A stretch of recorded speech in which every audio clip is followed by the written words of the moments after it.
Olá, bem-vindos a mais um podcast do Redação de Elogia. Hoje a conversa é sobre Nísia Floresta e o livro dela que cai como obra obrigatória na FUVEST 2026, Opúsculo Humanitário. E a conversa aqui, essa troca, mais uma vez, é com os queridos, a dupla dinâmica do Literatura em Dobro, Raul Colella e Grazi Colella. Vamos falar as boas-vindas para eles, para conversar sobre essa autora que é magnífica, com uma escrita pungente do século XIX, e nos interessa demais o que Raul e Grazi falarão com a gente sobre literatura do século XIX, de Nísia Floresta. Bom dia, Raul, como vamos? Vamos conversar um pouquinho sobre essa autora extraordinária? Bom dia, boa tarde, né?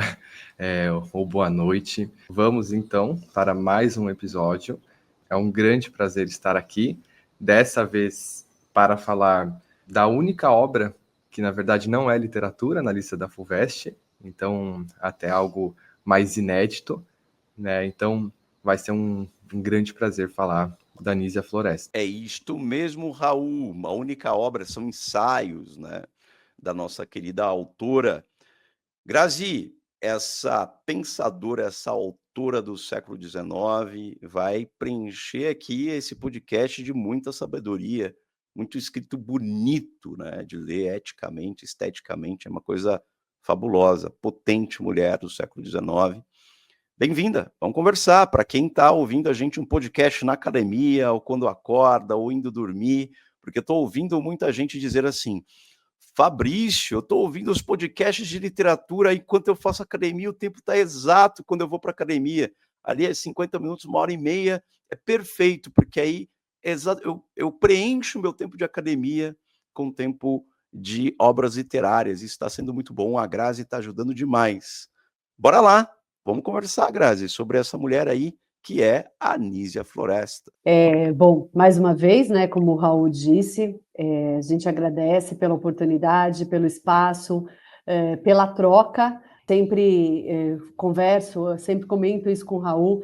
Eu vejo em você, Fá, uma característica eu acho muito rara e ao mesmo tempo muito bonita, né, que é a generosidade, né? Eu acho que com a generosidade a gente consegue, na verdade, ampliar, né, as possibilidades. Então, mais uma vez, obrigada. Vamos falar da Nísia, e você falando, né, do pessoal comentando, é uma forma de otimizar o tempo, né? Então, a gente vai treinando, vai fazendo coisas e também vai absorvendo o conhecimento. A gente fica feliz por participar mais uma vez com vocês. Ah, maravilha! Isso aqui venham sempre, né? A casa é de vocês, porque a Redação de Elogia sem literatura em dobro aqui não existe mais, meu Deus do céu. Já é uma simbiose aqui que a gente adora. Generosos são vocês em trocar ideia com a gente sobre literatura, sobre conhecimento. Então vamos para isso, vamos para mais, vamos conversar. Bom, vamos lá para as primeiras perguntas. Quem é Nísia Floresta? Acho que um primeiro ponto fundamental é saber quem foi essa mulher, quem é essa mulher, quando ela nasceu, como viveu, produção acadêmica, literária, ensaística, filosófica dessa mulher. Que pensadora, né? Que pensadora, que coisa realmente pungente. Quem é Nísia Floresta? Expliquem pra gente. Bom, eu vejo, né, a Nísia Floresta como uma das primeiras, né, mulheres brasileiras a escrever, se a gente pensar publicamente, sobre os direitos das mulheres no século XIX. A gente pode pensar, ela é considerada uma pioneira do feminismo no Brasil, porque foi a primeira a defender, eu digo assim, de forma mais sistemática, a educação feminina, o papel ativo da mulher, né, na sociedade. E isso em uma época que, se a gente pensar, numa época em que a mulher ela era vista como inferior, então a mulher somente destinada ao lar. A obra Opúsculo, né, foi publicada em 1853, se a gente pensar ainda quando o Brasil era império. Então, com uma sociedade escravocrata, patriarcal, profundamente desigual. Então, as mulheres privadas de acesso à educação, à participação política. Então, há várias coisas que a gente pode, né, pensar da Anísia. Então, a Anísia, ela vai escrever num contexto, e acredito que a gente depois vai falar mais detalhadamente, ela escreve num contexto em que as ideias, né, do iluminismo europeu circulavam entre as elites, mas eram ideias que raramente eram aplicadas à realidade brasileira, né? Sobretudo quando se tratava de mulheres, de pobres, né? Pessoas menos favorecidas financeiramente, talvez a gente possa pensar dessa forma. A Anísia, por fazer parte da elite, talvez a gente possa falar assim, ela teve acesso à educação, a ideias estrangeiras, o que não era comum, né, para as mulheres da época. E por conta disso, então isso permitiu que ela escrevesse, traduzisse obras, criasse uma escola para meninas, isso eu acho sensacional, né? Então, ela diz que a educação das meninas da época era voltada somente para formar boas esposas. Então, as meninas aprendiam bordado, boas maneiras, né? Tem toda a questão também da religião. Então, para a Anísia, era uma forma de manter a mulher submissa, ignorante. Então, a Anísia, ela defende uma educação transformadora, né? Que é uma educação que é capaz de mudar não só a vida das mulheres, mas também uma estrutura social. É claro que, se a gente pensar, ela trazia ideias avançadas, mas é como a gente estava comentando, né, antes da gente começar aqui o podcast, mas também a Anísia era uma mulher do tempo dela. A gente consegue visualizar muito os textos, por exemplo, da Anísia, eram permeados pela moralidade cristã. E também a própria visão que ela tinha do papel da mulher era muito diferente, por exemplo, do discurso feminista atual, o que não nos impede e não podemos deixar de perceber a importância dela, né? Mas é preciso, eu penso, a gente ter esse cuidado e entender, né, em que momento também a Anísia escreveu. Claro que se a gente pensa, talvez, no feminismo, ela não vai trazer as mesmas ideias do feminismo de hoje, por exemplo, né? Ela não traz as mesmas ideias, mas até porque ela trazia esse pensamento de que toda mulher deveria casar, ser mãe, mas eu vejo a Anísia como uma mulher à frente do tempo dela. Raul, tem bastante coisa nesse lastro que a gente pode observar e que a Grazi disse, uma mulher à frente do tempo dela, e você disse que ela faz parte da lista de livros obrigatórios da FUVEST, que é a obra não literária, não de literatura. Então, são ensaios filosóficos de uma pensadora do século XIX. Grazi trouxe também informações que são ligadas a essa militância extremamente positiva e proativa da Anísia em relação à educação. O opúsculo humanitário, ele traz, na sua essência, essa defesa da educação feminina, né, como um ponto central, ponto fundamental, basilar, fundante, fulcral, aqui a educação feminina no século XIX. Lembrando que o Brasil, em matéria de educação, ele só vai instituir um sistema de educação, uma normatização, no século XIX mesmo, 1837. Ou seja, é muito recente. Nós estamos em 2025, isso é muito recente para uma nação que quer crescer, uma nação que quer se descolonizar, uma nação que quer ser autônoma. Ela só vai ter um projeto educacional em 1837. São 15 anos depois da independência política e econômica, né, brasileira em relação à metrópole. Anísia nasce, o Opúsculo Humanitário é publicado em 1852, quando a Anísia tem 42 anos, porque ela é nascida em outubro, né, no dia 12 de outubro de 1810. E ela nasceu numa província, ela nasceu no Rio Grande do Norte e teve uma vida itinerante, ela viajou bastante, ela conheceu boa parte da Europa e conheceu praticamente o Brasil inteiro, o litoral do Brasil inteiro. Ela nasce no Rio Grande do Norte, mas mora um tempo no Rio Grande do Sul, mora em Goiânia, mora no Rio de Janeiro. Então, essa mulher, como a Grazi disse, à frente de seu tempo, e essa mulher que não escreve obras literárias simplesmente, embora a literariedade do escrito dela é, tipo, o jeito como ela escreve, o estilo, a estilística é muito vinculada a uma tendência árcade, a uma tendência romântica, é bem interessante.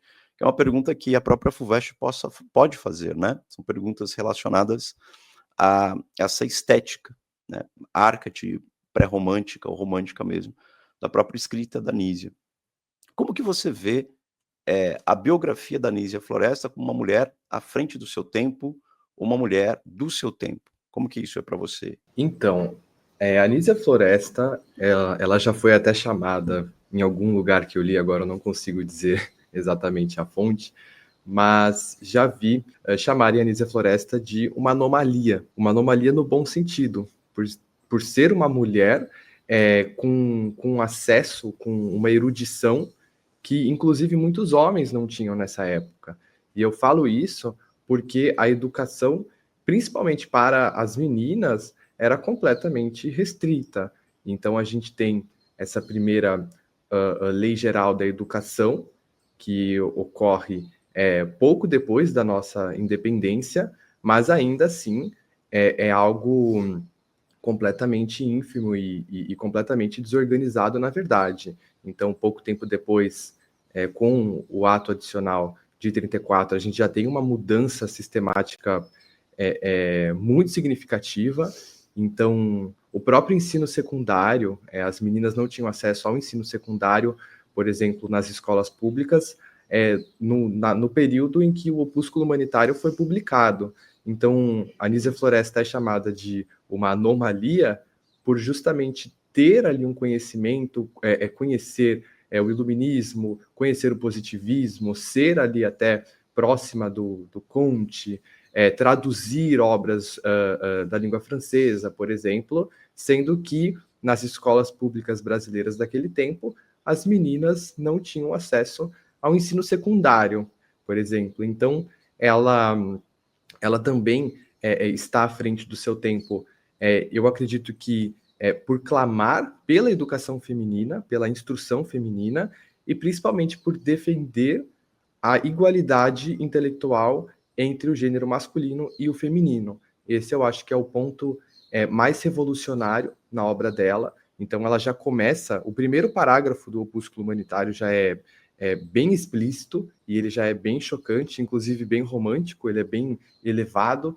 Então o Opúsculo Humanitário, inclusive, traz, em certa medida, esse aspecto de manifesto, por clamar até de forma bem apaixonada, por isso bem romântica às vezes, a educação feminina. Então, acreditar que as mulheres possuíam a mesma capacidade intelectual que os homens é algo completamente revolucionário para o período. Então, essa parte que a Grazi trouxe de a gente não enxergar a Anísia Floresta com um pensamento contemporâneo é muito importante.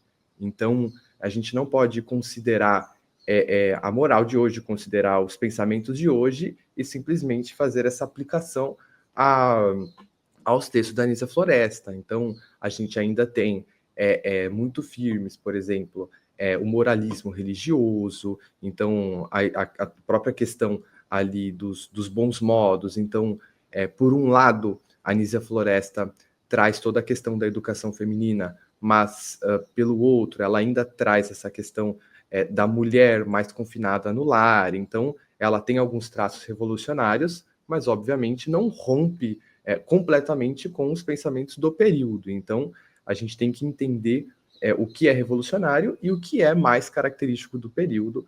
Então, outro ponto super importante é o próprio título, o Opúsculo Humanitário. Se é um livro que clama pela educação das mulheres, porque ele se chama Opúsculo Humanitário. Então, esse adjetivo humanitário é muito mais abrangente, é muito mais amplo.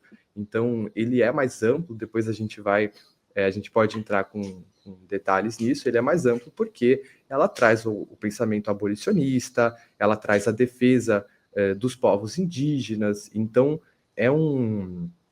é um livro bem mais amplo do que parece. E, inclusive, em determinado texto, ela chama o título de lacônico, o laconismo do título, porque é um título que diz muito pouco sobre o que é essa obra. E isso é o fato, né? Quem lê Opúsculo Humanitário não consegue dizer exatamente sobre o que é, talvez sem qualquer tipo de informação, talvez nem associe a questão feminina.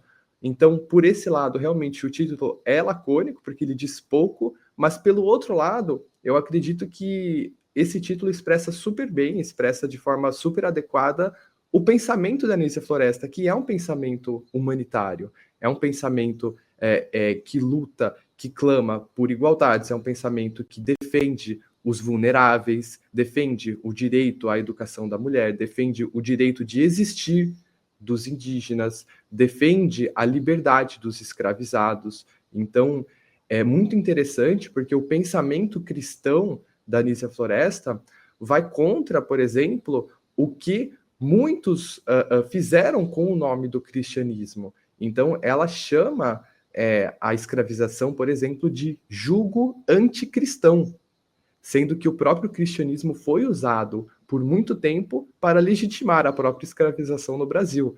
Então, ela tem vários aspectos revolucionários, por exemplo, a proposta de criação de escolas profissionalizantes para mulheres. Então, são vários os aspectos. E claro, essa questão do moralismo, ela é um ponto que a gente tem que, claro, entender, e a gente não pode justamente julgar, enfim, com a mentalidade, com o que a gente tem hoje. Então, são vários os pontos. Eu, particularmente, acho que a questão da educação é o principal, porque é só por meio da educação que vem a emancipação.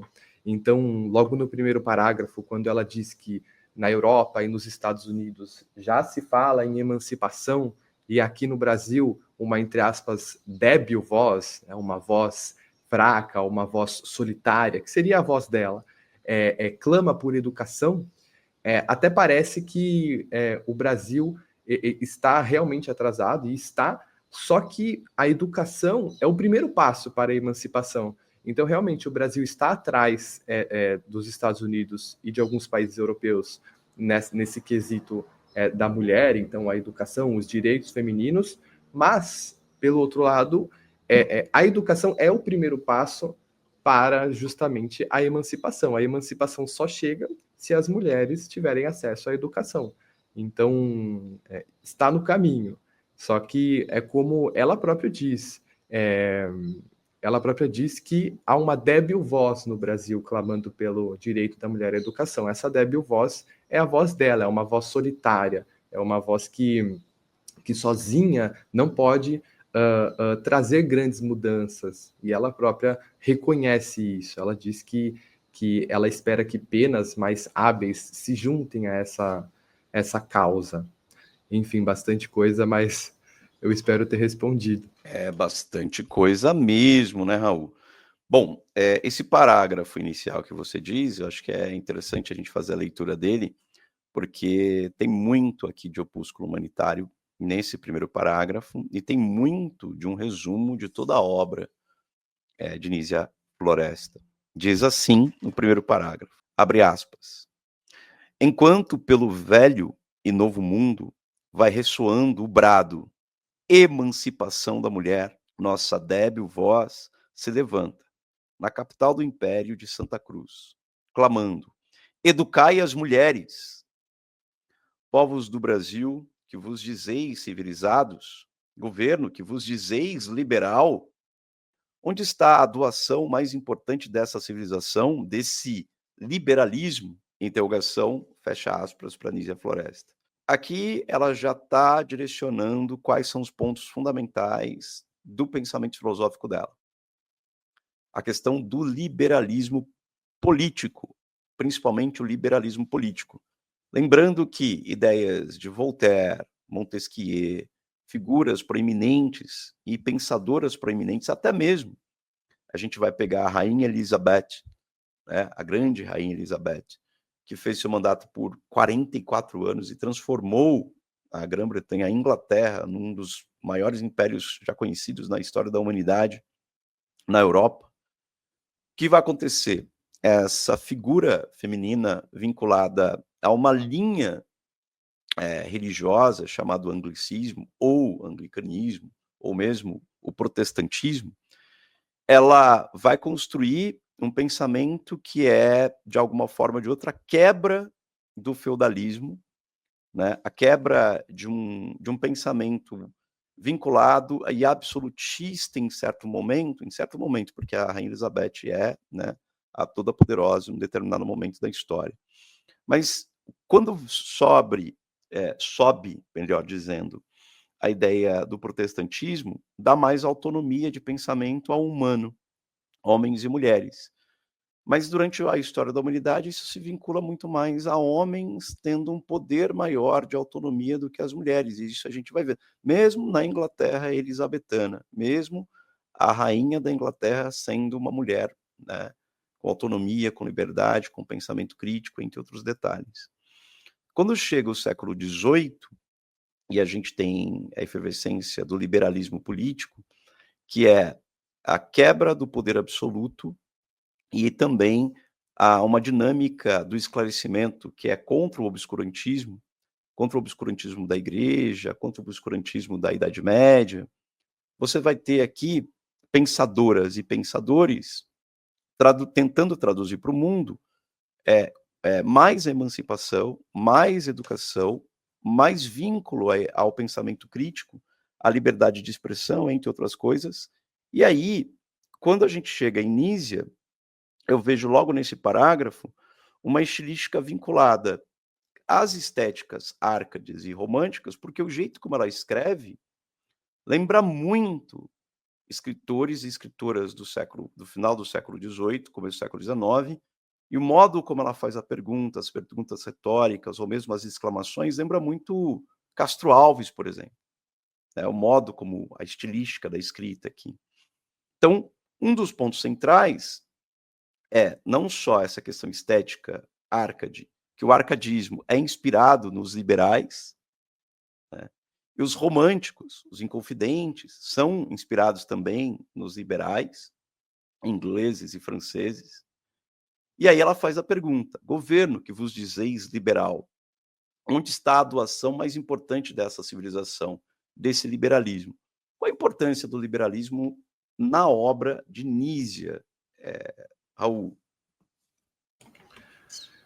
O pensamento liberal que justamente aparece no segundo parágrafo, então tem até esse tom meio acusativo, governo que vos dizeis liberal, é muito importante. Inclusive, vários desses nomes que inclusive você já trouxe são citados no opúsculo, principalmente no artigo 10, que é um dos mais importantes. O pensamento liberal, justamente, é muito importante por trazer esse viés anti-absolutista, pensando no contexto europeu, mas principalmente por reforçar todas aquelas liberdades individuais. Então, eu acho que o opúsculo humanitário é muito importante em relação ao iluminismo, porque ele mostra talvez uma outra faceta do iluminismo. Ele mostra uma face mais obscura, que é a face das mulheres. Então, se por um lado a gente pega, por exemplo, Montesquieu, a gente pega Rousseau, eles têm uma contribuição para os campos filosófico, político, sociológico, extremamente relevante. E inclusive, mudanças ali que são propostas, ideias que são propostas que revolucionaram completamente a nossa concepção de Estado, por exemplo com Montesquieu, né? Só que, pensando na questão da mulher, a coisa muda um pouco, porque muitas ideias revolucionárias que são desenvolvidas no século das luzes não abrangem as mulheres, por exemplo. Então, por um lado, toda a contribuição de Montesquieu, de Rousseau, de Voltaire, né, todas essas ideias geniais não abrangem as mulheres, por exemplo. Então, a questão dos direitos individuais, por exemplo, os direitos naturais. Então, muitas dessas ideias não se aplicam às mulheres, inclusive a questão da própria luz, do próprio desenvolvimento intelectual. Então é muito interessante porque no opúsculo humanitário, se por um lado a gente tem o desenvolvimento, a gente tem ali a presença do iluminismo, do liberalismo, pelo outro, a Anísia Floresta chama atenção para esse fator que muitas vezes não é observado, que é o que esses nomes do iluminismo, especialmente do iluminismo francês, trouxeram sobre as mulheres, o que eles diziam sobre as mulheres. Então a gente vê um desenvolvimento político, um desenvolvimento filosófico muito grande, mas ao mesmo tempo uma visão que eu não posso dizer retrógrada, porque era a visão hegemônica. Mas é justamente contestando essa visão hegemônica que a Anísia Floresta vai mostrar o lado hoje obscuro desse período. Então, como eu disse, a gente não pode, por exemplo, julgar o período com a mentalidade de hoje, mas é só contestando a mentalidade daquele período que a gente vê alguma mudança. E é justamente isso que a Anísia Floresta fez. Então, o pensamento liberal dela, por exemplo, se aplica nitidamente à questão abolicionista, né? Então, todas essas ideias dos direitos naturais, então todos nascem livres, é uma ideia fortemente iluminista, então todos nascem livres. A escravização, por exemplo, é um processo antinatural, como ela diz, ela gosta bastante de usar antinatural, então não é um processo natural, ninguém nasceu escravizado. Então a escravização, por exemplo, é um processo criado pelo ser humano,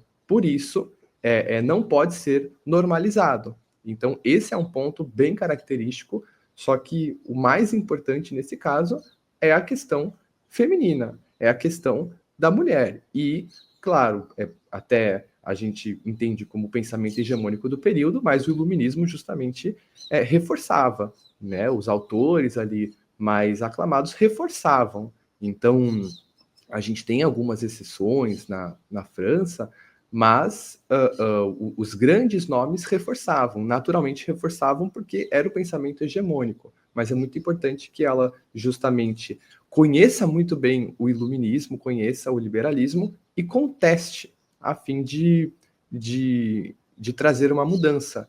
E quando você fez a leitura desses 2 primeiros parágrafos, muitas coisas apareceram aqui. A primeira é que ela diz que pelo velho e novo mundo vai ressoando o brado. E no Brasil há uma débil voz, né? Então traz essa ideia de que há uma força feminina muito mais forte nesses outros lugares. Então esse discurso a favor dos direitos femininos é um brado lá fora, na Europa, nos Estados Unidos. E no Brasil ainda é uma débil voz, é uma voz fraca, uma voz solitária.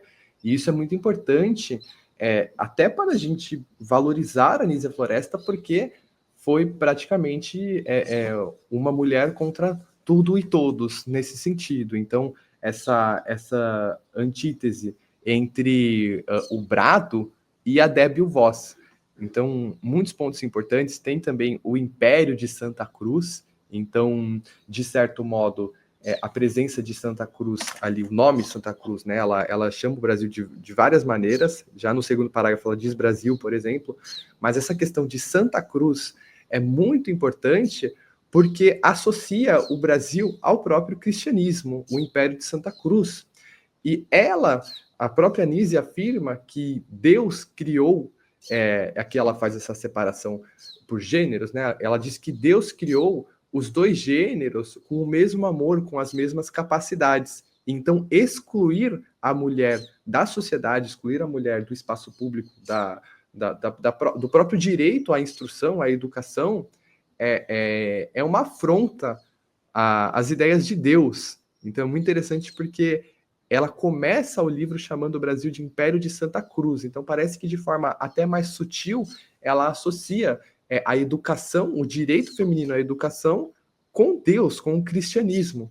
Então, realmente, se a gente parar para analisar esses 2 primeiros parágrafos, a gente fica acho que a manhã inteira aqui. A gente fica o podcast todo analisando justamente um único parágrafo, tão bem escrito, tão bem articulado e tão potente. Tem coisas aqui que aparecem que são muito, muito, muito fortes. Entre outros detalhes, o conhecimento vastíssimo dela sobre a história de vários povos. Então ela tem um domínio sobre a filosofia grega, um domínio sobre um conhecimento sobre a Ásia, um domínio sobre um conhecimento de parte do Egito, né? Dá para ver o quão ela é estudada, o quão ela é pensadora, o quão ela é profunda, é profícua naquilo que faz. E no opúsculo humanitário ela vai fazendo essa construção, ela pega parte do Brasil, mas analisa o Egito, depois vai para a Grécia e trazendo sempre nomes de mulheres já no século XIX ali, coisas que o ensino do século XIX, XX, XXI, até o século XXI, no Brasil, nós não conhecemos os nomes de escritoras e pensadoras, né?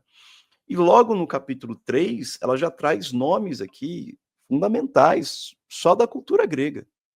Ela fala da mãe de Platão, Pericione, ela fala da poeta Safo, ela fala da mestra Aspásia, Telesila, então ela já traz nomes aqui, e quando ela vai contrapor, e lá no capítulo 10, como você bem disse, os pensadores franceses e ingleses, né, os contratualistas e tudo mais, ela tem um trecho que eu acho extremamente primoroso, que ela diz assim, com uma elegância, né, típica das pessoas argutas aqui. Ela diz assim, um determinado, ela começa falando de Montesquieu e diz assim: quanto a Montesquieu, lastimamos, sem admirar, um tal desvio da justa apreciação da mulher, porque estamos habituados a ver na história de todos os povos eminentes capacidades, como ilustre escritor, querendo o mesmo erro quando tratam dela. Só esse parágrafo diz muito da Nísia, da capacidade reflexiva, da capacidade de emancipação de pensamento, de uma mulher do seu tempo que compreende o seu tempo, compreende todas as grandes pensadoras e pensadores do seu tempo, e ainda fala assim, olha, eu vou pegar aqui o Montesquieu, que vocês ficam babando o ovo, e vou mostrar que lastimamos, sem admirar. Porque o que Montesquieu vai fazer, assim ao lado de Voltaire, ele vai colocar, né, como você bem disse, né, e a Grazi aqui também já havia dito, a natureza que distinguiu os homens, olha só a frase do Montesquieu, a natureza que distinguiu os homens pela força e pela razão. Então, coloca, a Grazi já havia apontado que a mulher é vista como inferior, porque a mulher não é dotada de força. E mais inferior ainda, porque não é dotada de razão. E o iluminismo é um movimento da racionalidade, da ilustração racional, do esclarecimento. E aqui ela já pega das próprias palavras do Montesquieu para dizer, olha, lastimamos e sem admirar um tal desvio da justa apreciação da mulher. Essa daqui é de uma verve, de uma argúcia, de um pensamento tão frontal. Era uma mulher do seu tempo, mas é uma mulher que jogava com as coisas do seu tempo, mas pensava muito adiante. Por isso que a Grazi disse, à frente do seu tempo, né? Um pé, né, Grazi? Um pé no seu tempo e um pé à frente. Então ela está em movimento. É uma anomalia ambulante, uma anomalia positiva, né? É algo especial, é uma utopia em andamento aqui, Nísia Floresta, muito interessante. E aí depois ela vai fazendo paralelos com a própria filosofia francesa. Raul, o que não ficou muito claro, e acho que tem um ponto que é crucial, e a Grazi vai falar aqui para a gente também, é essa trajetória dela, né? Ela nasce no Brasil, mas por que ela tem tanto conhecimento assim sobre a cultura europeia, né, Grazi? Como que é a trajetória de vida dela? Como que foi a formação acadêmica dela? Como que foi isso? Por que ela tem tanto conhecimento assim? já que não tinha escola na época para as mulheres, por que ela tem tanto conhecimento assim? Eu vou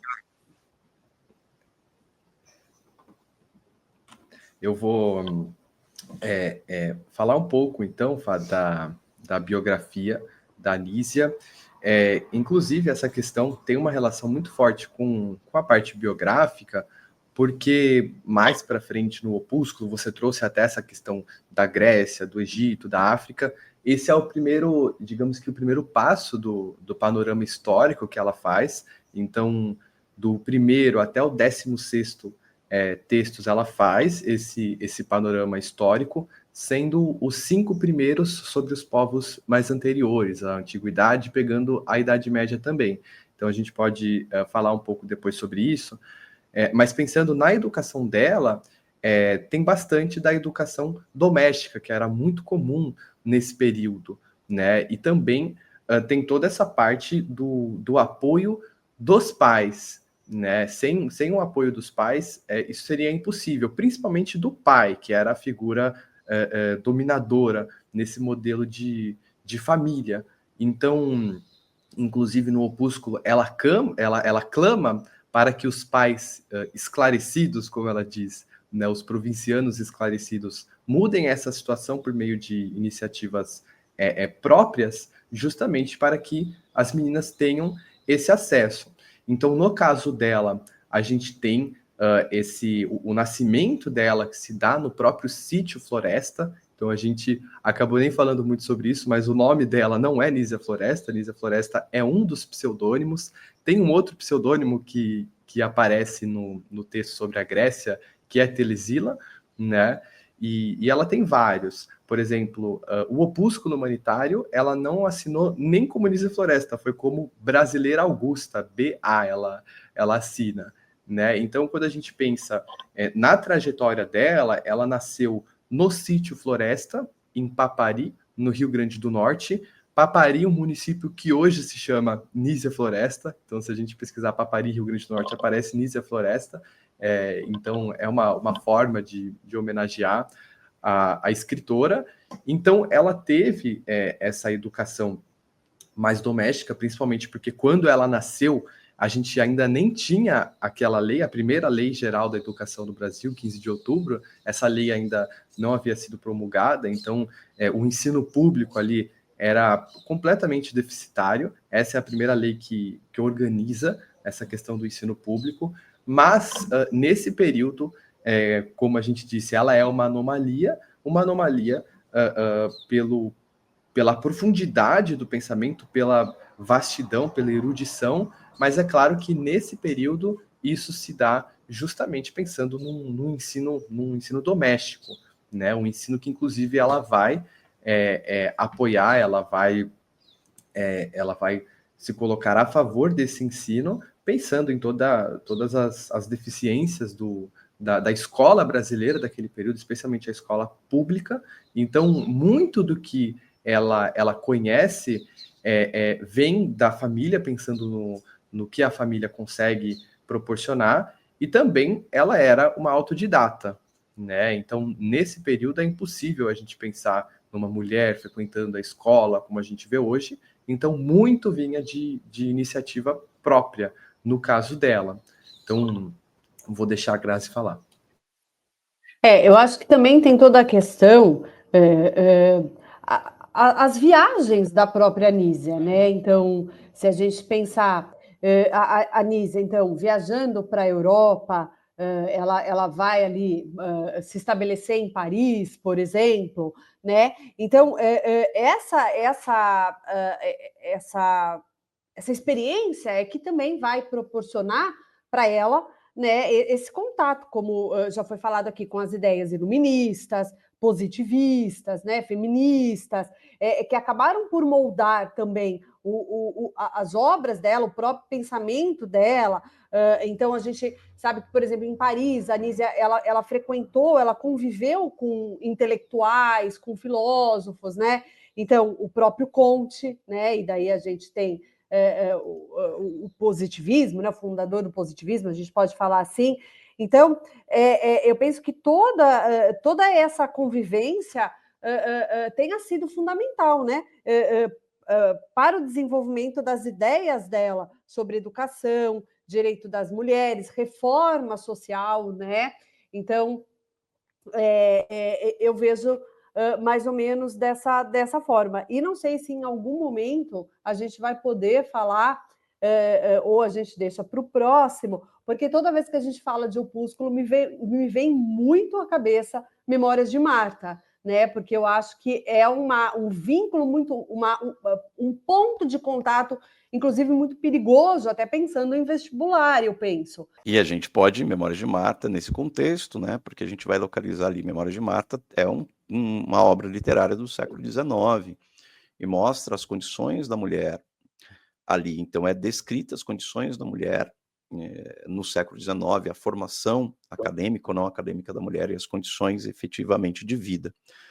Tem vários pontos que as obras conversam e é uma questão que pode acontecer, com certeza, na segunda fase ou primeira fase de FUVEST.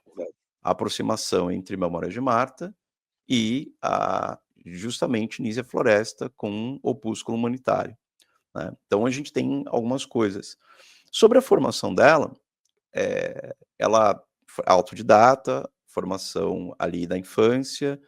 A Grazi chegou a dizer que ela pertence a uma espécie de elite, né, brasileira, lembrando que ela é filha de pai português e mãe brasileira, né? E o Raul trouxe uma informação crucial para a gente, que numa sociedade patriarcal que persegue as mulheres, que persegue as pensadoras, que persegue a emancipação feminina, como ela se protegeu, como ela usou uma da estratégia do pseudônimo, vários pseudônimos. A gente tem escritoras brasileiras ao longo do século XIX usando pseudônimos, não se revelando pelo nome exato. Tanto é Nízia Floresta, a própria Nízia Floresta, esse nome já é um pseudônimo construído. Há lá os pseudônimos utilizados pelos pastores árcades também.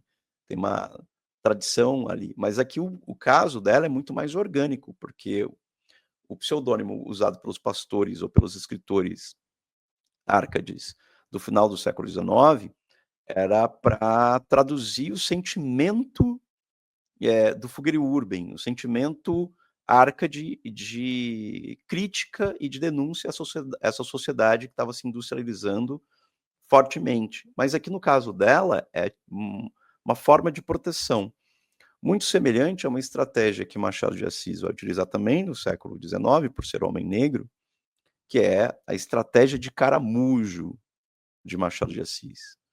Né? Ele fala exatamente, eu convivo com essa sociedade, mas sendo crítico a ela. Né? Que ele faz? Ele faz uma estratégia através da literatura. Eu preciso dominar a linguagem desse povo, eu preciso dominar a linguagem dessa burguesia. Dominando a linguagem dessa burguesia, dominando essa linguagem desses homens, e aí mostrando como eles pensam errado. Então eu vou implodir por dentro. E vejo isso muito forte em Nízia Floresta, né? Principalmente quando ela vai, esse trecho que a gente estava falando, quando ela lê, ela entende Montesquieu e fala assim, ó, esse cara aqui tem alguns equívocos. Lê Voltaire, esse cara que também tem alguns equívocos. E aí ela vai construindo toda a obra artístico-filosófica dela. Ela perde o pai cedo e é casada cedo, né? Ela não se casa cedo. Isso é muito importante a gente falar. Mesmo uma mulher, uma menina que é forçada a casar, casamento por interesse, conta um pouquinho essa construção, porque a biografia não tem como a gente não olhar para a biografia sem entender todo o escrito dela. Como que acho que a Grazi gostaria de falar sobre isso, né, Grazi? Ela é casada cedo, ela não se casa cedo. É um casamento de arranjo, é forçado. Como que é isso, Grazi? Então, eu acho bastante interessante isso, né? Ela é casada, né? Ela não se casa. Então, aos 13 anos, né? Ela vai ela vai se casar, né? Ela se casa com o Manuel Alexandre Seabra de Mello, que era um rapaz, digamos assim, pouco culto, porém dono de grandes extensões de terra. E é o que é muito interessante é que no mesmo ano, ou no ano seguinte, ela acaba já se separando, né?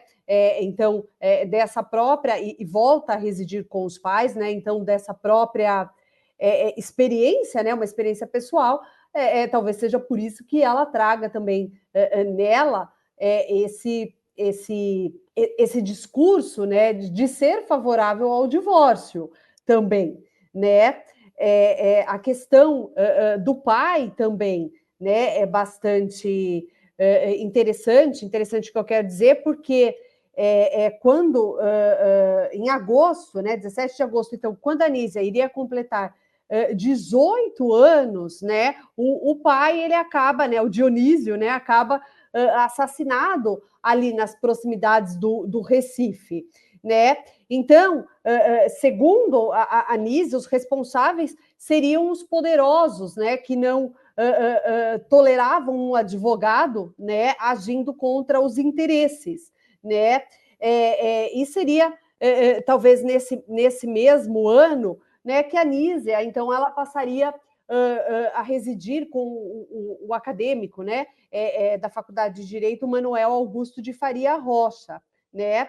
E, bom, e aí, continuando a parte da biografia dela, tem a questão da morte do marido também, que a gente pode citar, né? Então, a Anísia tem filhos, né? E o marido vai acabar morrendo, digamos, repentinamente, com 25 anos, e então a Anísia, ela fica com os 2 filhos, né? Então, daí ela decide permanecer ali, né? Mesmo em Porto Alegre, acaba, então, se dedicando aos filhos, se dedicando ao magistério, né? E acho que o que a gente podia falar um pouquinho mais também do colégio, né? O Colégio Augusto, mas eu vejo assim a própria trajetória dela, né? É claro que não dá para a gente ficar falando tantas coisas aqui, mas eu acho que a própria trajetória dela, a própria biografia dela, acaba se refletindo muito também, pelo menos eu vejo, na forma dela dela pensar, né? Então a gente consegue enxergar isso, né? Muito bem. Antes de voltar para essa parte da biografia, Fá, você citou o Caramujo, pensando no Machado de Assis, o uso do pseudônimo como uma forma de defesa. Existe um artigo da autora Emery Marques Guzmão, em que ela compara o discurso da Anísia Floresta e de uma autora portuguesa chamada Maria Vaz de Carvalho. Então, as duas defendiam o direito feminino à educação. Só que esse artigo discute por que a autora portuguesa não foi tão perseguida, mas a Anísia Floresta, sim. E a autora conclui que muito passa por esse posicionamento direto, esse posicionamento explícito da Anísia Floresta. Então, quando a gente lê o Opúsculo Humanitário, a gente vê ali várias críticas até ácidas ao governo, a gente vê críticas ali aos pais brasileiros, a gente vê críticas a grandes nomes da intelectualidade daquele período. Então, isso é muito importante, porque a Anísia Floresta, e às vezes é até meio impactante, ela traz críticas, ela faz essas denúncias de forma muito direta. Então, talvez isso surpreenda ainda mais, considerando o período, né? Porque era muito comum quem não estava ali dentro do hegemônico, de alguma forma evitar, de alguma forma, se precaver em relação a qualquer tipo de retaliação. E a Anísia Floresta não foi exatamente esse caso, porque apesar de ela usar pseudônimos, por exemplo, o próprio Colégio Augusto, que ela fundou, era um colégio completamente revolucionário do período, talvez não revolucionário para a gente, mas completamente ali desafiador para o período.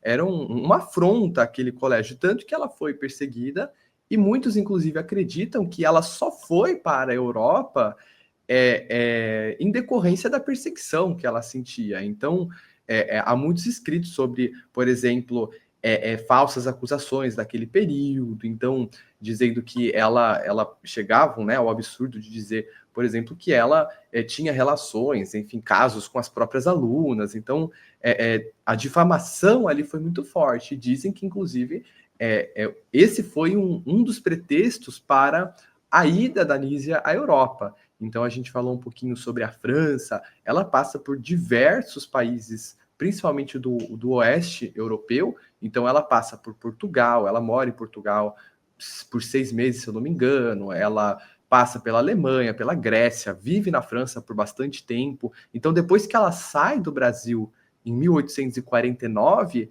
ela faz 2 retornos, que são retornos bem breves, mas depois da primeira saída, praticamente ela não visita mais o Brasil.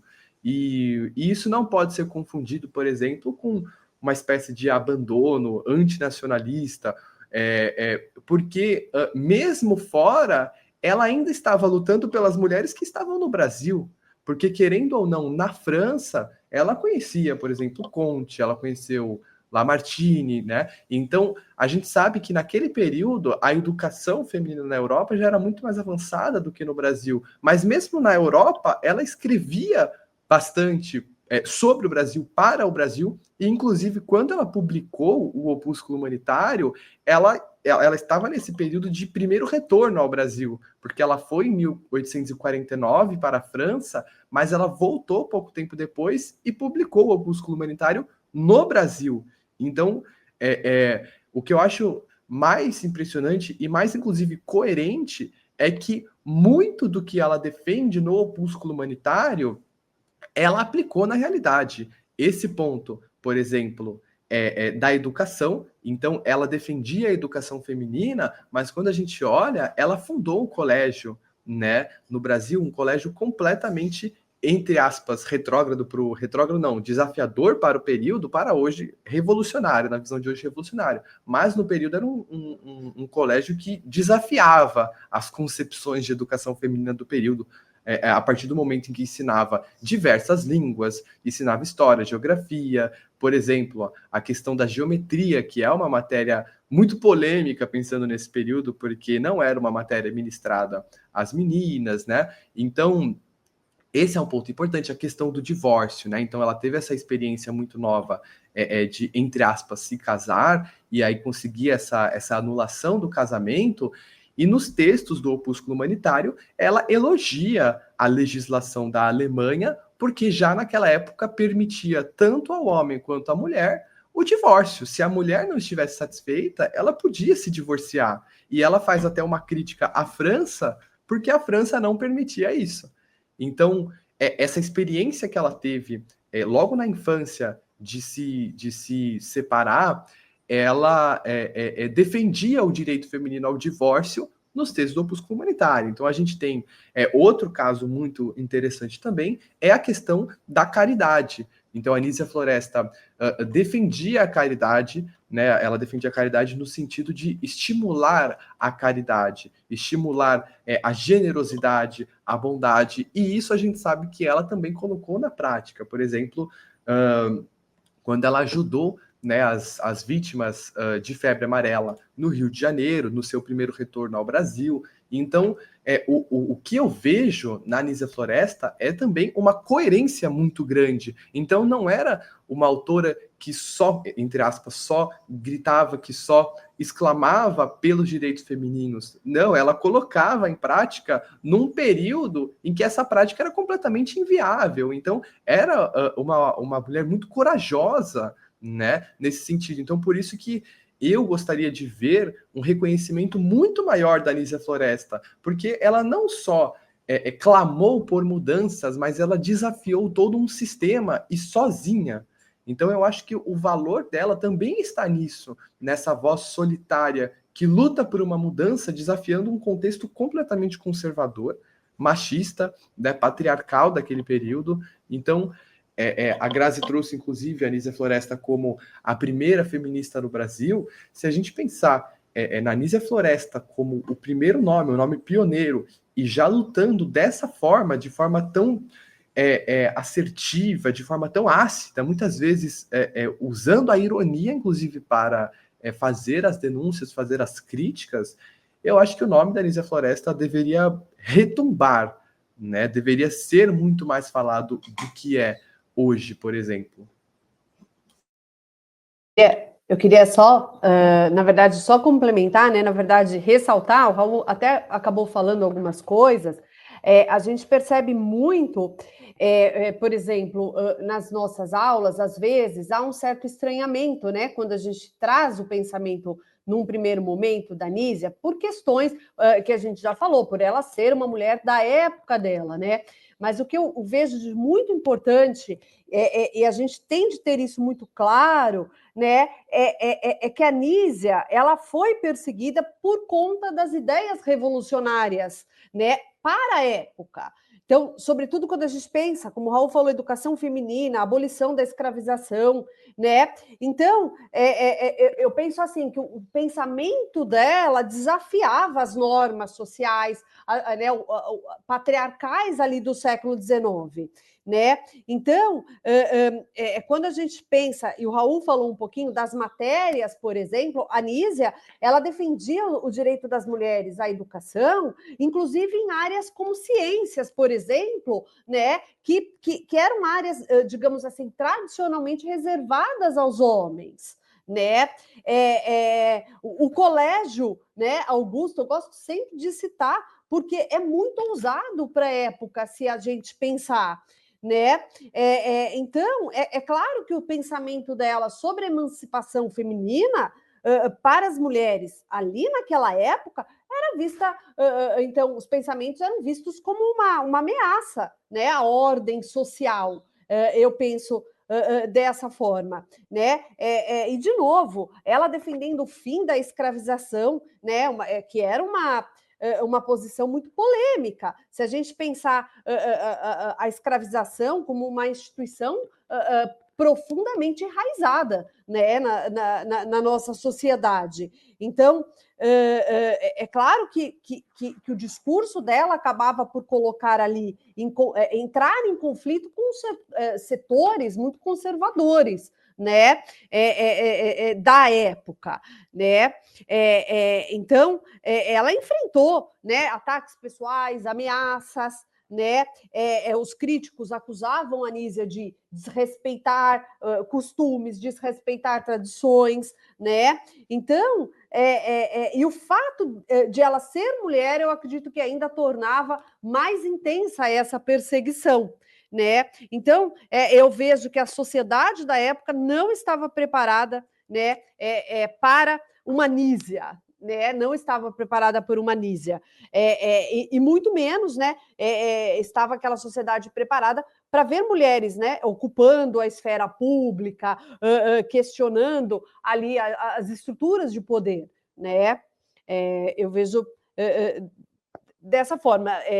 Gostaria, como o Raul, que ela fosse, que ela aparecesse, né? E de uma forma, eu até me emociono, que ela aparecesse realmente, né? Como a gente também aqui está voltando para o vestibular, que ela fosse exaltada, né? Uma mulher necessária, Nísia Floresta, uma mulher necessária, tanto no seu tempo, quanto no nosso e quanto no futuro, para a gente entender qual o papel, né, que as mulheres tiveram em toda a história da humanidade, que tem e que sempre terão.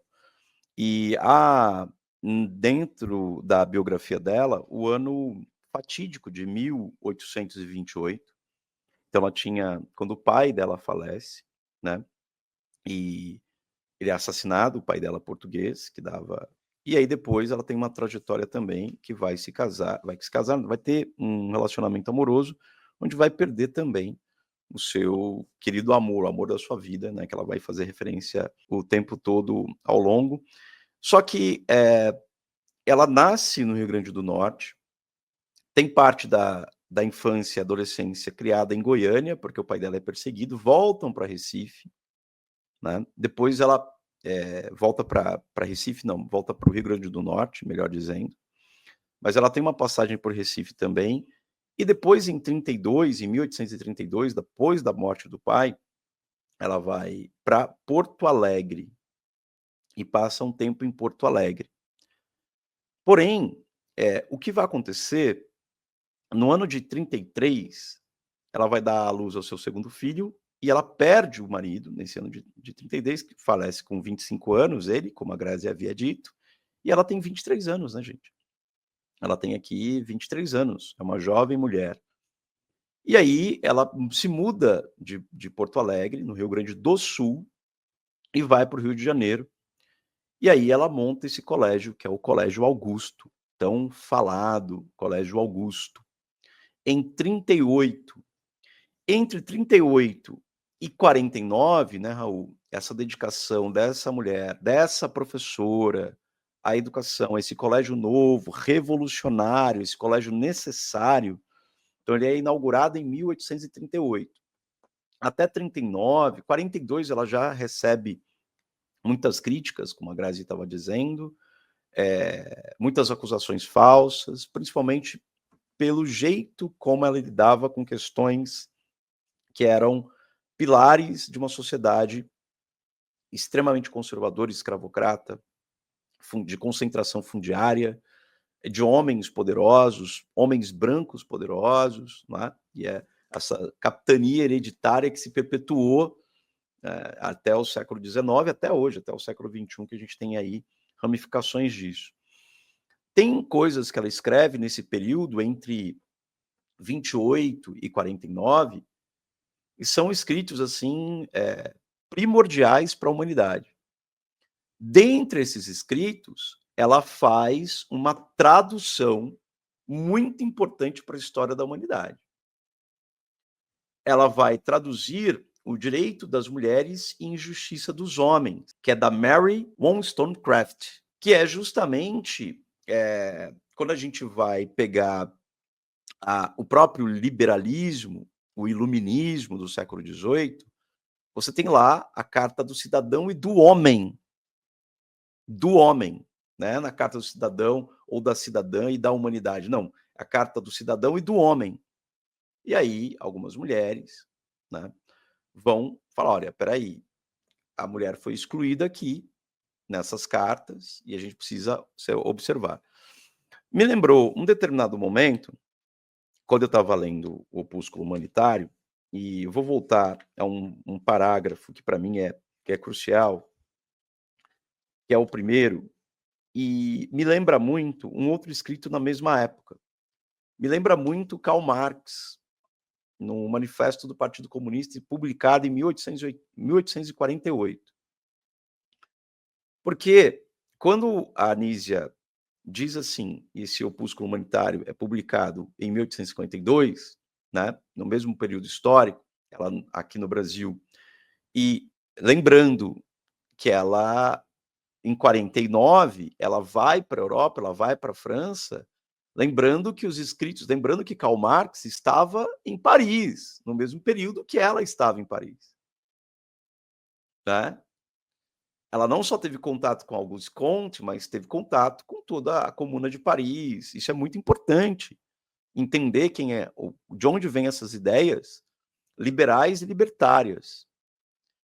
E um trecho, lá quando a gente pega o primeiro parágrafo do Manifesto Comunista, do Manifesto dos Comuns, do Bem Comum, escrito por Karl Marx, ele diz assim: um espectro ronda a Europa. Tem alguma coisa acontecendo, esse espectro, essa fantasmagoria que ronda a Europa, eu não sei o nome ainda, mas é algo novo acontecendo. A sociedade está em transformação aqui na Europa, principalmente, mesmo que Paris tenha traços conservadores, mas é aqui que está acontecendo.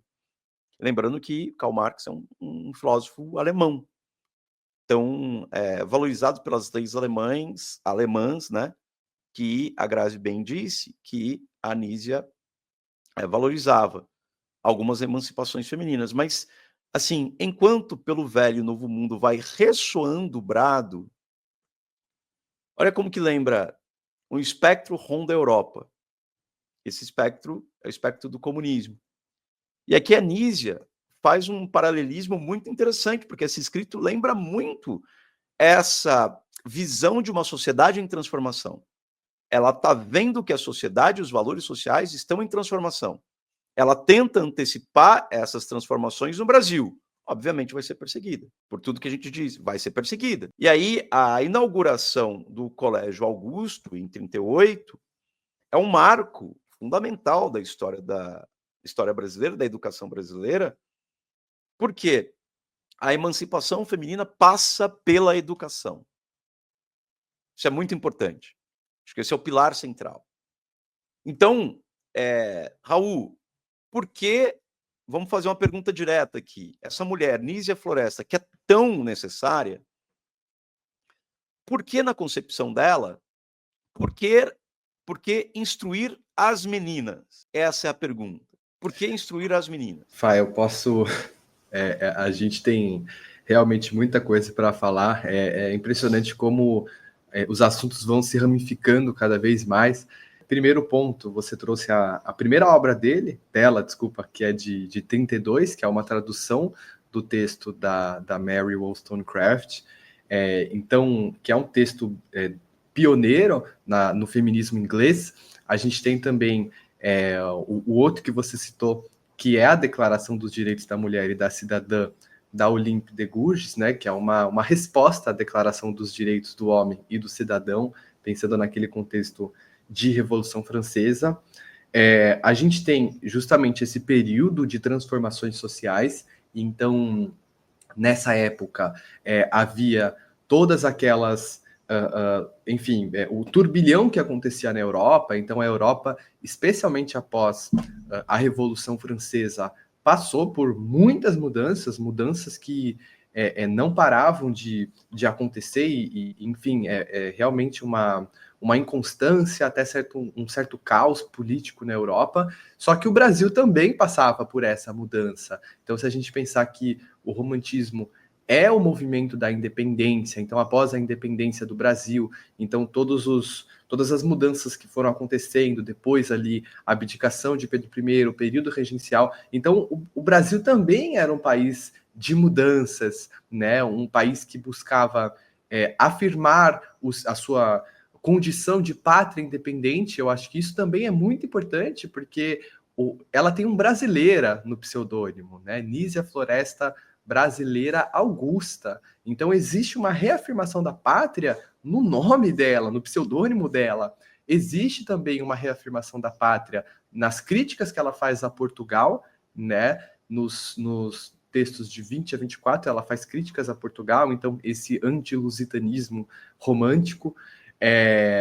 Mas pensando mais diretamente na instrução das meninas, esse é um ponto muito importante, um ponto até que casa com as ideias utilitaristas do período. A gente citou a Wollstonecraft, poderíamos citar também o Stuart Mill, entre outros, mas o utilitarismo defendia também que a sociedade precisava de todas as suas forças para atingir, né? Isso também é bem positivista, precisava de uma união de todas as suas forças para atingir o progresso, no caso do positivismo, ou a felicidade, no caso do utilitarismo. Só que se a gente parar para pensar, as mulheres são metade da população, de todas as populações, né? Toda a população é mais ou menos composta metade por homens e metade por mulheres. Se as mulheres têm a mesma capacidade intelectual que os homens, me desculpa, mas é uma burrice deixar as mulheres na ignorância.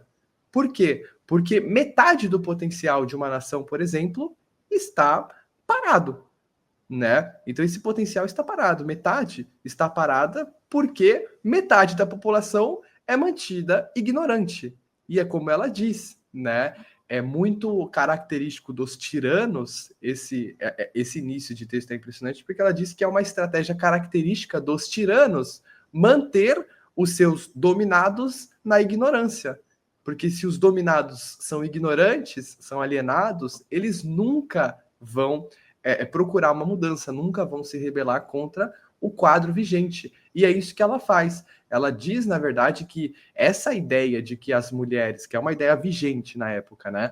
É uma ideia hegemônica, de que as mulheres realmente não tinham a mesma capacidade intelectual que os homens, é só mais um pretexto para que os homens mantivessem, né, os seus privilégios, enfim. Então, instruir as meninas aqui, ela, na verdade, ela defende a instrução das meninas de várias maneiras, né? Os textos do Opúsculo são muito argumentativos. Uma delas, inclusive, que tem um pé no moralismo do período, enfim, mas é que a vida dos homens melhora e muito com a instrução das mulheres. Né? Então ela diz que instruídas, as mulheres podem ser melhores esposas, podem ser melhores mães, e assim vai. Então ela chega a defender a instrução das mulheres, salientando os benefícios disso para os próprios homens. Então ela usa uma série de argumentos para defender a instrução feminina. Outra coisa que eu acho que você poderia já emendar, né? Não sei, porque ela faz essa diferença entre educação e instrução, né? E isso eu acho importante também enfatizar, né? Essa diferença. A gente tem que entender, gente, que no opúsculo, especialmente a palavra educação, ela aparece com dois sentidos, muitas vezes, né? Porque às vezes ela usa só educação, e educação pode se referir aos bons modos, ao que se esperava, especialmente das mulheres naquele período, mas pode se referir também à instrução. Quando a gente diz instrução, a gente está falando sobre intelectualidade, sobre estudo, né? Instrução, ensino escolar. A educação, muitas vezes, ela traz como educação moral, educação religiosa, ou seja, é uma instrução, o estudo sempre embasado, sempre assentado nas bases ali da moral e da religião.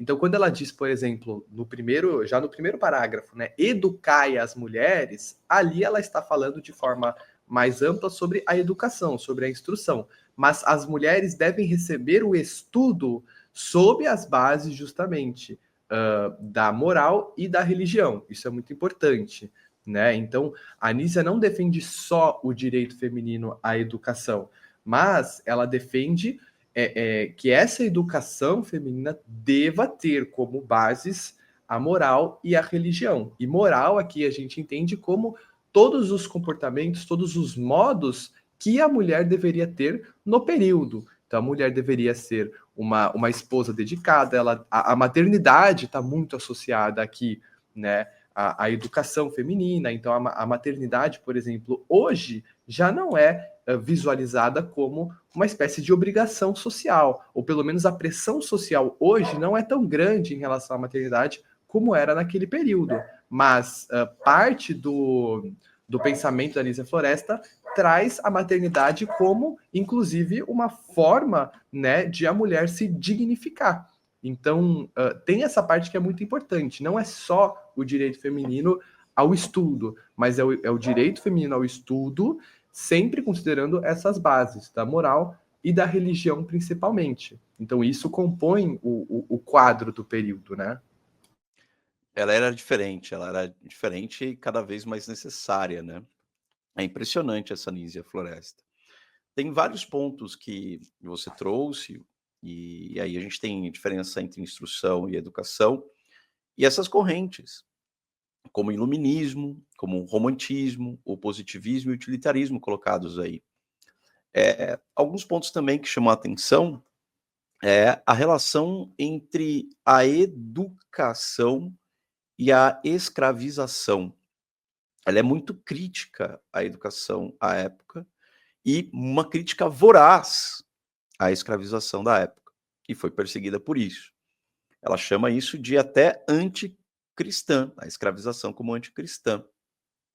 Isso tem um vínculo também com outros 2 pontos, ou 3 outros pontos, porque a relação entre educação e escravização, então vai ter uma relação entre o tempo e o trabalho, e vai ter uma relação entre pobreza e degradação moral e a questão dos indígenas.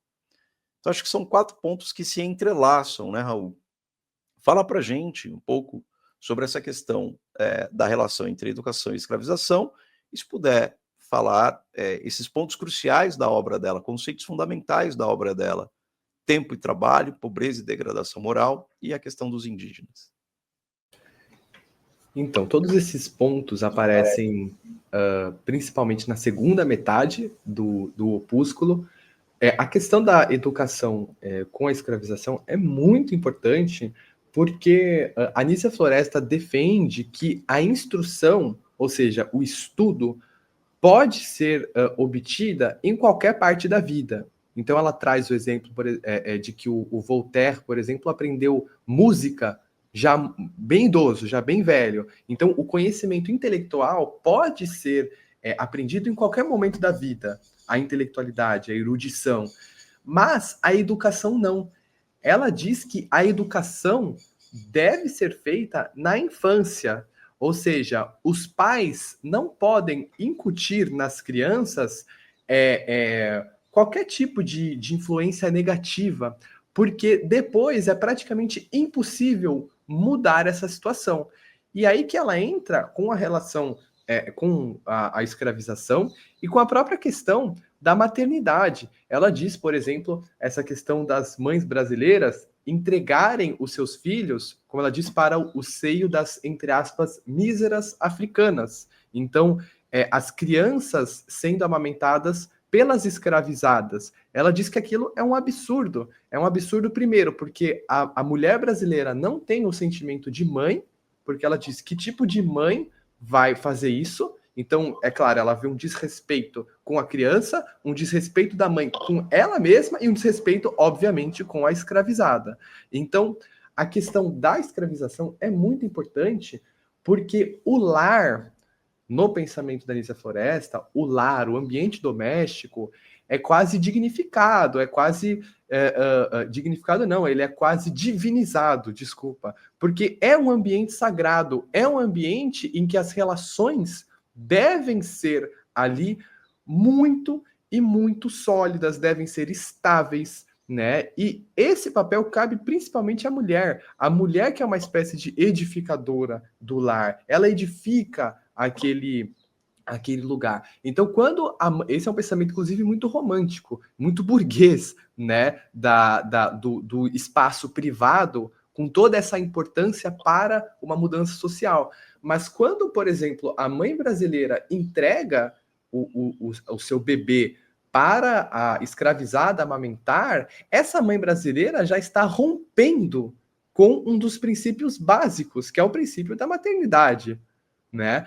E claro, todos os exemplos ali de violência verbal, de violência física, de violência psicológica, violência simbólica, todo tipo de violência que a criança testemunha em relação aos escravizados, aquela criança está se corrompendo também. Então, quando aquela criança vê o escravizado sendo chicoteado, o escravizado sendo ofendido, essa criança aprende a repetir, né? Ela aprende a repetir e lá se vai mais uma geração contaminada por esse pensamento, por essa violência. Então, cabe à mãe, cabe à mulher brasileira, como ela diz, justamente purificar o ambiente doméstico de todo esse tipo de violência para que as próximas gerações lutem pela abolição, por exemplo. Mas essa relação da educação com a escravização é muito importante. É muito importante. Aí a gente pensa, por exemplo, no tempo e trabalho que se relaciona com a pobreza e a degradação moral. A Anísia Floresta, e isso é muito revolucionário também, porque até hoje a gente vê um descaso muito grande com os vulneráveis, né? Naquela época, então, esse pensamento no Brasil era praticamente inexistente.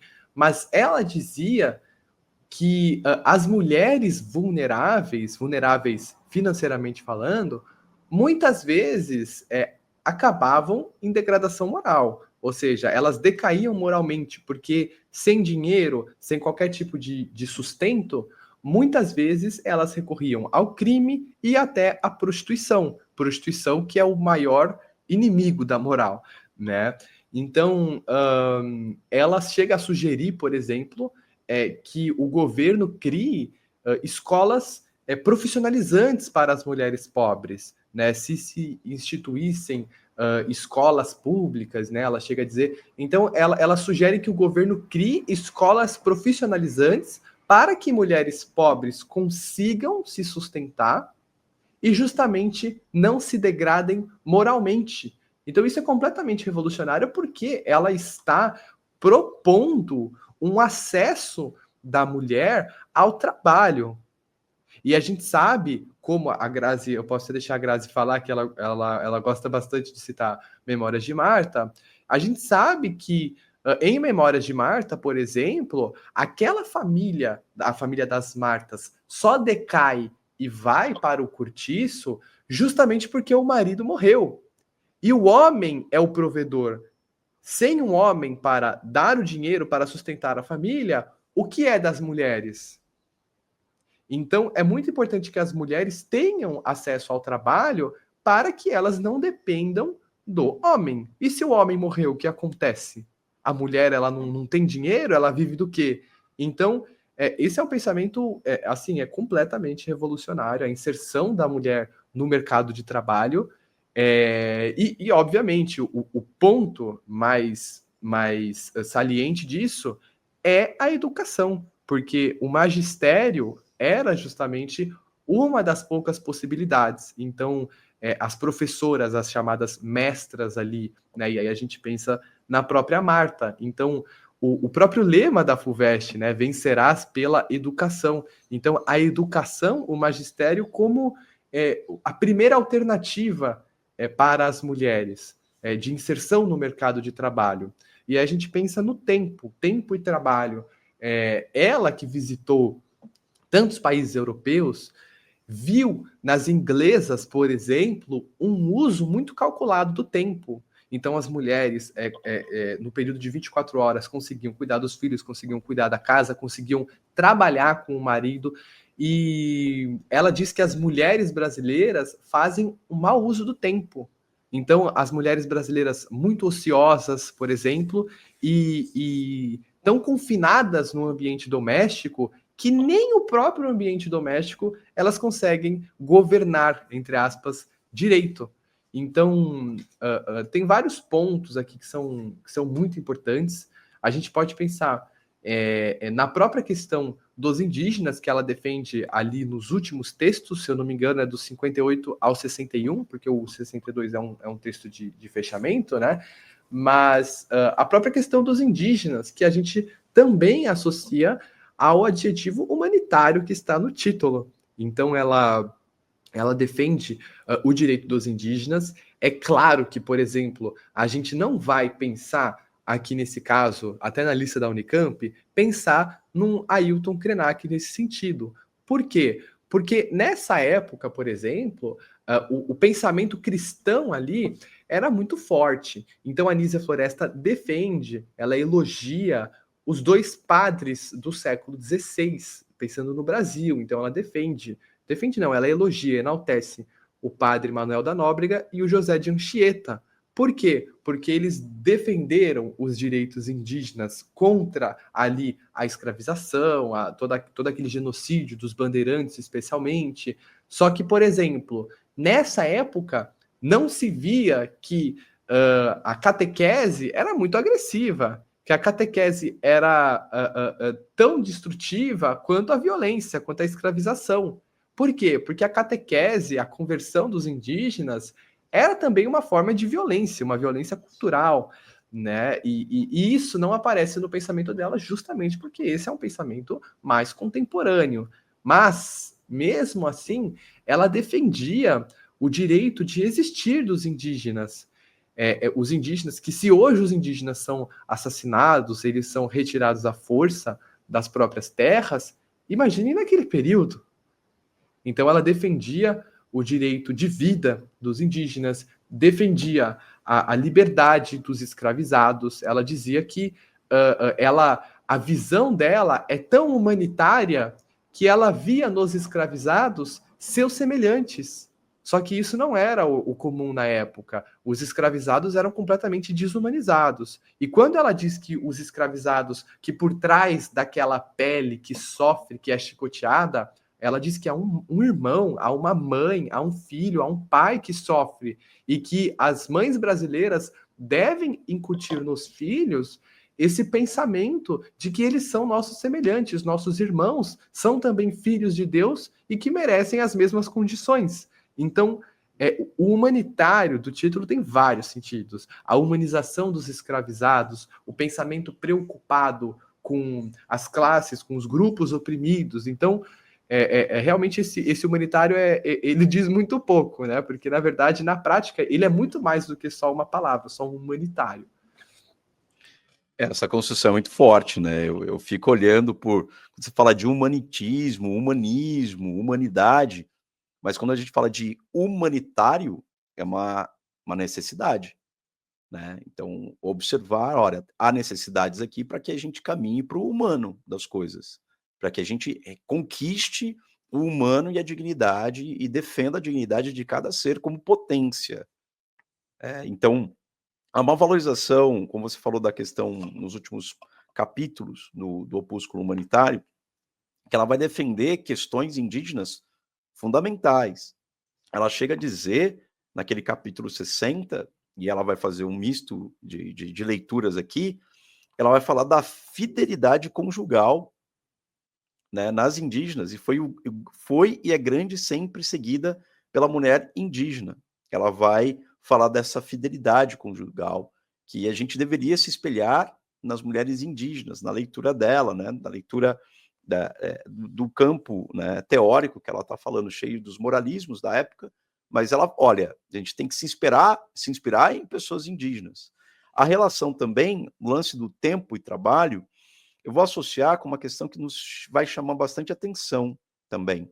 Ela vai falar na questão da educação, para a gente se inspirar também na cultura dos povos originários, como é a relação com a educação física, por exemplo. De não ficar dentro fechado em casas, enclausurados, mas as crianças devem ter atividades físicas, assim como os povos originários fazem. E aí, essa educação física é fundamental, ela tem um capítulo até justamente sobre isso, né? Ampliando a educação, o capítulo 51. A educação física é ainda entre nós tão mal compreendida como a moral. Ela começa assim. Compreender um pouco mais a educação física. Lembrando que isso daqui é fundamental, porque a FUVEST de 2025 já mostrou as suas mudanças, as suas adaptações, inclusão do ensino de filosofia, de sociologia, mais artes plásticas e educação física.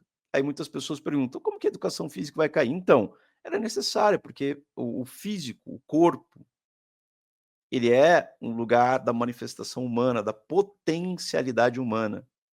Então, é uma mulher, como eu vou repetir aqui uma frase que parece ser, ela é uma mulher necessária, um ser humano necessário, uma pensadora necessária.